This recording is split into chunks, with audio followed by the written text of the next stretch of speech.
안녕하십니까. 36회 책테리 5분 서머리를 통해서 소개해드릴 책은 에이모 톨스의 모스크바의 신사라는 장편 소설입니다. 에이모 톨스는 미국 작가인데요. 그는 예일대 스탠퍼드대 영문학과를 졸업하고 특이하게 금융권에서 40살 후반까지 일을 합니다. 그러다가 아름다운 여인으로 이제 등단을 하게 되는데, 그때 이 책은 데뷔작이 아닌 어떤 10번째 작품인 것 같다라는 찬사를 받으면서 성공적으로 이제 등단을 하게 됩니다.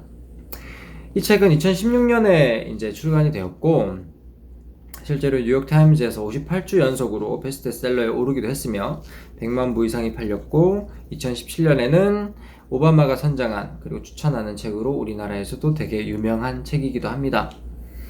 반면 이 책의 배경 자체가 러시아이기 때문에 어떤 정치적인 특성이라던가 주인공의 이름, 그리고 뭐 여러 가지 다양한 것들이 우리에게 익숙하지 않은 것들이 많습니다. 그렇기 때문에 책을 읽고 이해해 나가는 속도가 다른 책에 비해서 조금 느릴 수 있다라고 보여지고, 그게 처음엔 저는 좀 답답했어요.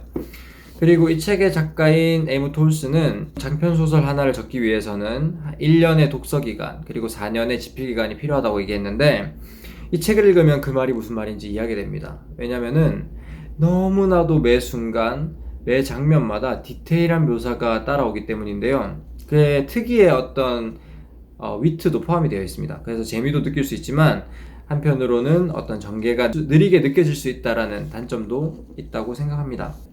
이 책의 줄거리는 매우 간단합니다. 그 20세기 초반 러시아 볼셰비키 혁명이 있던 당시, 쉽게 설명드리자면 그때는 왕정에서 이제 시민혁명이 일어나서 모든 권력이 어떤 프롤레타리아 층으로 분배되는, 레닌이 어떤 그런 혁명을 지휘하던 시기인데요. 이전에 지휘층에 있던 어떤 그 귀족 세력들이 모두 처벌되거나 유배가거나 하는 그런 역사적 배경을 바탕으로 하고 있습니다.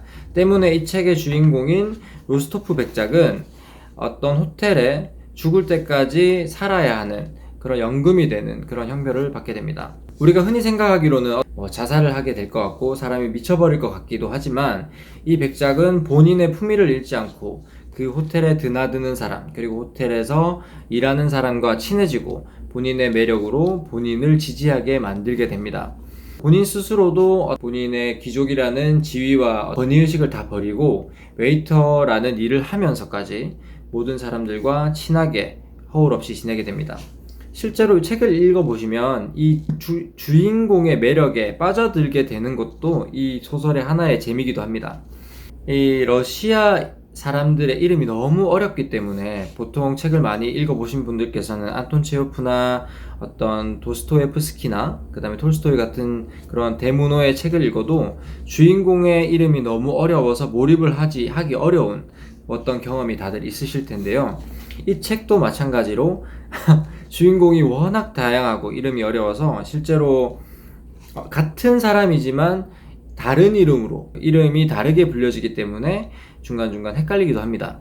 하지만 실제로 이 책을 이끌어가는 주인공인 도스토프 백작과 그의 친구 미카엘, 그리고 그의 연인 안나, 그리고 그의 친구로 등장하게 되는 어린 소녀 니나, 이 넷이 이 책의 주된 인물이라고 보시면 될 것 같고, 책 후반에서는 그 니나로 인해서 알게 되는 또 다른 소녀가 이 책의 마지막을 장식하는 어떤 재미와 즐거움을 주게 됩니다.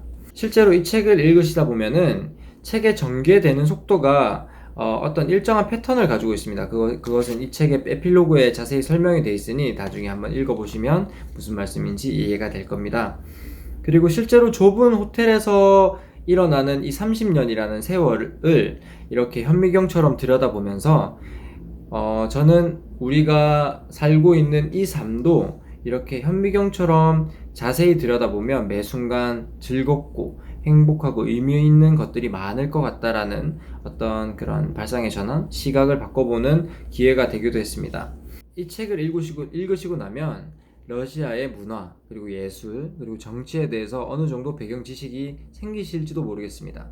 그만큼 자세하게 설명된 책이기도 하고, 오히려 그런 역사적 배경 지식이 있으신 분들께서는 조금 더 즐겁고 편안한 마음으로 이 책을 소화해 내실 수 있을 것 같습니다.